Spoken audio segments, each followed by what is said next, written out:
Over the past few hearings, I've made it a priority to examine where within our federal ecosystem outdated or unnecessary rules exist, if there are any. Rules that don't impact the safety of our roads or that can be costly for those in the private sector looking to increase safety, improve efficiency, and innovate to create a more robust and effective industry that helps power our economy. I hope this hearing can help highlight additional opportunities as we work on this surface transportation reauthorization. Our reauthorization work also provides a pathway to accomplish common sense policy solutions to address issues crippling our transportation network.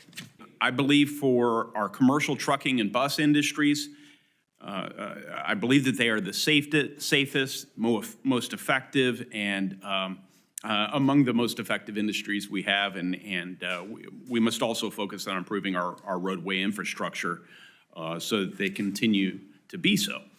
This includes maintaining road quality and focusing federal funding to leverage state, local, and private dollars for infrastructure projects that will vastly improve roadway safety. Today, we'll be hearing from the trucking and motor coach industries and workforce about the day-to-day challenges they face and how Congress can come together to hopefully address them. I look forward to hearing from our witnesses today on how they think Congress and the Federal Motor Carrier Safety Administration can tackle these issues and how we can ensure the FMCSA follows through on effective enforcement. I know the FMCSA will need resources and direction from Congress to do this, and I hope we can work across the aisle to make it happen. And finally, I want to acknowledge that today's trucking industry, as well as all freight and multimodal industries, is facing incredibly challenging economic environment with this administration's chaotic approach to tariffs.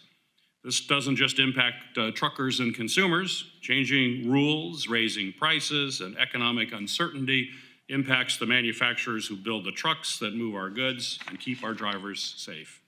In Michigan, our robust commercial vehicle manufacturing supply chain relies on cross-border trade with Canada and with a global supply chain.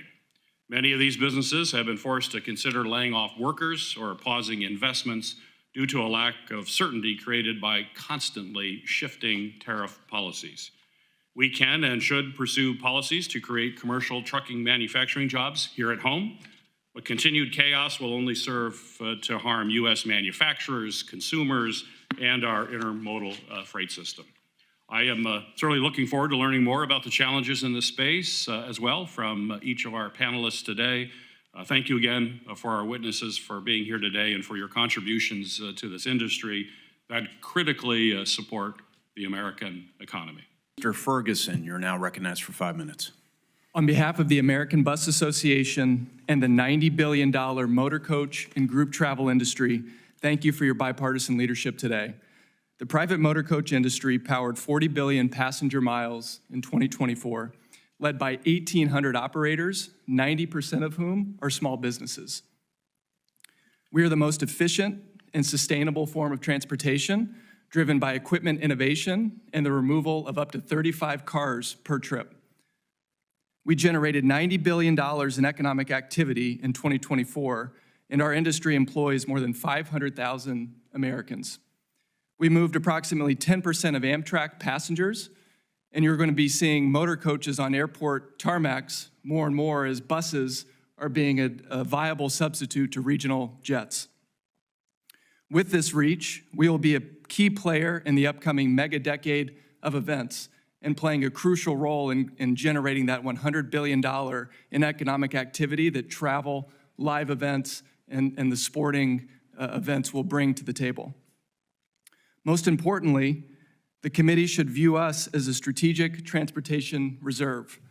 We answer the call for natural disaster evacuations, the movement of emergency personnel and aid, and troop movements of the U.S. military when it's required. Moving to the hearing, safety is a core pillar of ABA and has been throughout our 99 years of existence. Upholding a rigorous safety ethic is part of ABA's Code of Ethics, and unsatisfactory members are asked to leave the association. As Congress reauthorizes surface transportation programs, ABA offers 5 core recommendations to ensure the motor coach industry remains safe and competitive within the national transportation network. Number one, hours of service. The motor coach industry operates under fundamentally different service models than the freight sector. Passenger and group service involves unique scheduling, rest periods, and safety considerations. Applying a uniform framework does not recognize the functional differences of each sector, and we urge Congress to affirm the importance of maintaining distinct hours of service regulations. Number two, minimum insurance requirements. ABA supports maintaining the current federal minimum insurance levels. The motor coach industry operates under ongoing and rigorous federal oversight, with every company subjected to regular FMCSA inspections. This high level of accountability, paired with industry-led efforts, such as the ABA Bus Industry Safety Council and the Motor Coach Safety Action Plan, has contributed to a steady decline in passenger fatalities. Raising minimums would likely lead to reduced service availability across the transportation network without any clear safety benefit. Number three, systems modernization. ABA encourages Congress to modernize the safety measurement system and the compliance, safety, and accountability methodologies. The current data is skewed across sectors, and we recommend creating distinct peer groups for passenger carriers and adjusting data models to reflect size, seasonality, and operating risks. Number four, the speed limiter. As been discussed, the announcement by Secretary Duffy to reconsider or withdraw the speed limiter rule is a welcome development.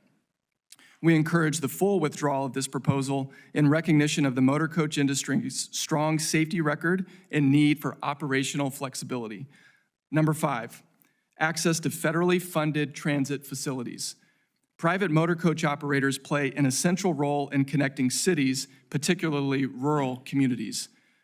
We work with transit hubs and train service providers, as mentioned, and we are a major part of the federal 5311F program. Yet our industry faces barriers accessing publicly funded facilities, which is a current requirement of the law. ABA calls for stronger enforcement of reasonable access and better transparency in facility use policies. In closing, ABA is committed to working closely with this subcommittee, our membership, and FMCSA to uphold the highest standards of safety, accessibility, and reliability in motor coach operations. I'm happy to answer any questions you may have. Thank you. Ferguson. I weirdly just got a text from Charlie Zelli. Do you know he used to head up Jefferson bus line? Absolutely. He's a strong member of ours. Right, and then became the head of our transportation. He was transportation commissioner, did a great job, and now at our Met Council, he's just announcing, I don't know, well, I'll tell you about it later. Okay, so the FMCSA, the Passenger Carrier Division, can you speak to the impact, this was in your testimony, that low staffing has on motor coach operators and how important this is? Different version of the question of Mr. O'Brien. Yeah, my testimony recommends that prioritizing staffing at the passenger carrier division is a huge priority. The interaction that our staff has with their staff is ongoing and daily, typically.